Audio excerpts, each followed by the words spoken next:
I hope you all enjoyed today. It is an absolute honor and a privilege to share these ghost stories with you. This is one that I think needs to be shared more.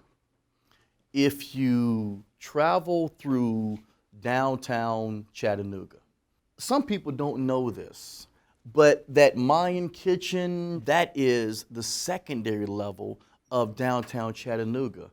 And about 12 to 15 feet, there was another layer of the city that was the original level of downtown Chattanooga. And in 1867, the city was hit with an enormous flood. And it devastated about 90% of downtown Chattanooga. And they rebuilt the city and lifted it about 15, 20 feet. When the History Channel came through Chattanooga, they found out that there were markings and that there were symbols that were all made indicating that these were routes that were used by escaped slaves through the Underground Railroad. When someone would see an orb, one of those bright lights, when we are by the Reed House or when we do the ghost tours down by the museum, we take shots along the way. And we get one or two orbs, and it was common. But whenever we would go to underground Chattanooga, we would get dozens of orbs. And it was weird because that's the place that has the least amount of light.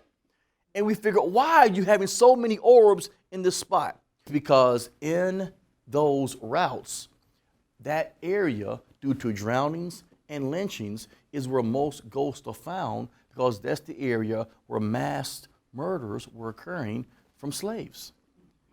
And often, if you were a senior citizen or injured or sick to slave owners, you lost value. And people are convinced that these orbs are the remnants or the remains of those spirits that are still trying to find their way out of slavery, out of that destitute condition. And in underground Chattanooga, that is the area where congregated most of those slaves, and they would try to hide. Now, to the history, they see it as just the Underground Railroad. But for those of us who've done the research and know the truth, we see it as Underground Chattanooga. Thank you all. Thank you.